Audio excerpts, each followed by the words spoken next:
গুৱাহাটীত অস্মিতা উচু লীগ 2025 170 গৰাকী মহিলা খেলুৱৈৰ সমাৱেশ জিপাল ডিটিআৰপি ইনডোৰ ষ্টেডিয়ামৰ উচু কোচিং চেণ্টাৰ শনিবাৰে গুৱাহাটীৰ ডিটিআৰপি ইনডোৰ ষ্টেডিয়াম স্থিত উচু কোচিং হলত এদিনীয়াকৈ অনুষ্ঠিত হয় অস্মিতা উচু লীগ 2025 ভাৰতীয় ক্ৰীড়া প্ৰাধিকৰণ চমুকৈ চাইৰ পৃষ্ঠপোষকতা তথা অসম উচু সন্থাৰ সহযোগত কামৰূপ মেট্ৰ জিলা উচু সন্থাই আয়োজন কৰে এই প্ৰতিযোগিতা ক্ৰীড়াংগনত সমবেত হল প্ৰায় 170 গৰাকী মহিলা উচু খেলুৱৈ ফাইটিংৰ 10টা ইভেন্ট টাউলুৰ 10টা ইভেন্টত অনুষ্ঠিত প্ৰতিযোগিতাখনত জুনিয়ৰ সাব জুনিয়ৰ সিনিয়ৰ আদি শাখাত খেলুৱৈসকল অৱতীৰ্ণ হল শ্ৰেষ্ঠত্বৰ যুঁজত ৰাজ্যিক পৰ্যায়ৰ পৰা নিৰ্বাচিত মহিলা উচু খেলুৱৈয়ে পৰৱৰ্তী সময়ত ৰাষ্ট্ৰীয় অস্মিতা উচু লীগত খেলাৰ বাবে লাভ কৰিব সুযোগ দেশৰ মহিলা খেলুৱৈসকলক ক্ৰীড়া ক্ষেত্ৰত আগুৱাই নিয়াৰ ক্ষেত্ৰত অস্মিতা উচু লীগে সহায় কৰিব বুলি আশাবাদী অসম উচু সন্থাৰ সম্পাদক ৰঞ্জিত বড়ো মহিলা খেলুৱৈসকলৰ বাবে সুন্দৰ পদক্ষেপ গ্ৰহণ কৰাৰ বাবে ভাৰত চৰকাৰ তথা ভাৰতীয় ক্ৰীড়া প্ৰাধিকৰণক কৃতজ্ঞতা জনালে তেওঁ অস্মিতা এটো খেলো ইণ্ডিয়া উদযাপন কৰিছে উচু আসাম এছ'চিয়েশ্যনৰ পৰামৰ্শত আমাৰ কামৰূপ মেট্ৰই আৰু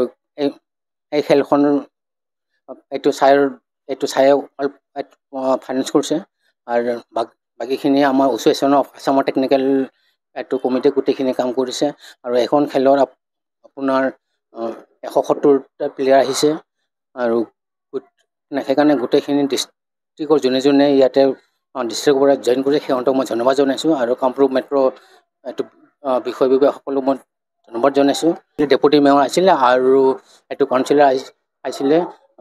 চিন্তা দৈমাৰী সকলোকো ধন্যবাদ জনাইছোঁ আৰু আমাৰ ইয়াৰ পৰা যিবোৰ চিলেকশ্যন হ'ব সিহঁতে নেশ্যনেল এইটো অস্মিতা খেলিব পাব আৰু তাৰ পৰা হ'লে এইটো দুপে গৈ থাকিব আৰু ফাইটিঙৰ এইটো 10টা ইভেণ্ট হৈছে আৰু টাউলত 10টা ইভেণ্ট হৈছে এইটো চাব জুনিয়ৰ আৰু ছিনিয়ৰখিনি হৈছে এইটো ভাৰত চৰকাৰৰ ফালৰ পৰা মহিলাসকলতো বহুতখিনি স্ক'প দিছে বিশেষকৈ খেলত দি আছে আৰু ইয়াৰ পৰাই মহিলাসকলে যাতে খেলত এইটো মন কাণ দিব পাৰে সেইকাৰণে সুবিধা দিছে ভাৰত চৰকাৰে সেইকাৰণে ভাৰত চৰকাৰকো মই ধন্যবাদ জনাইছোঁ ইফালে লীগৰ উদ্বোধনী অনুষ্ঠানত মুখ্য অতিথিৰূপে উপস্থিত থাকিল গুৱাহাটী পৌৰ নিগমৰ ডেপুটি মেয়ৰ স্মিতা ৰয় আৰু 28 নং ৱাৰ্ডৰ পাৰিষদ স্নিগ্ধা দৈমাৰী তদুপৰি অনুষ্ঠানত উপস্থিত থাকিল অসম উচু সন্থাৰ সভাপতি মুৰলীধৰ চৌধুৰী সম্পাদক ৰঞ্জিত বড়ো প্ৰচাৰ সম্পাদক গণেশ চিলৰ লগতে সন্থাৰ কেইবাগৰাকীও বিষয়ববীয়া উল্লেখ্য যে সফলতাৰে সমাপ্ত হোৱা ৰাজ্যিক পৰ্যায়ৰ এই লীগত টেকনিকেল অফিচিয়েল ৰূপে দায়িত্ব পালন কৰিলে ক্ৰমে ৰাকচেং মাৰাক ৰাতুল শইকীয়া বিক্ৰম বড়ো ইদুল আহমেদ জাকব বসুমতাৰী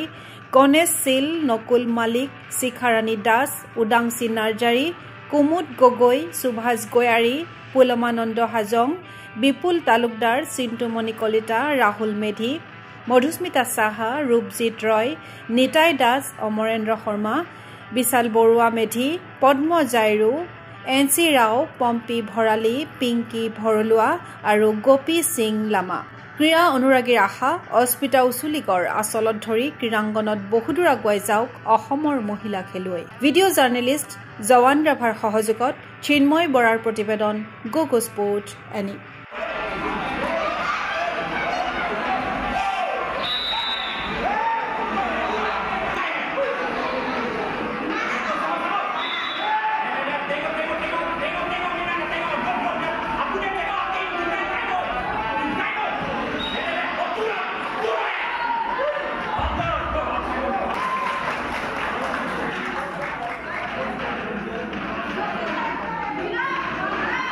ফিজিকেল এডুকেশ্যন বিষয়ত ডিগ্ৰী পাঠ্যক্ৰমৰ কাৰণে অসম তথা উত্তৰ পূৰ্বাঞ্চলৰ প্ৰথমখন শিক্ষানুষ্ঠান অভিৰুচি ইনষ্টিটিউট অৱ ফিজিকেল এডুকেশ্যন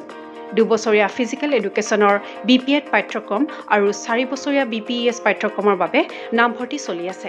বিতংকৈ জানিবৰ বাবে আজি যোগাযোগ কৰক যোগাযোগৰ নম্বৰসমূহ হৈছে 9435100098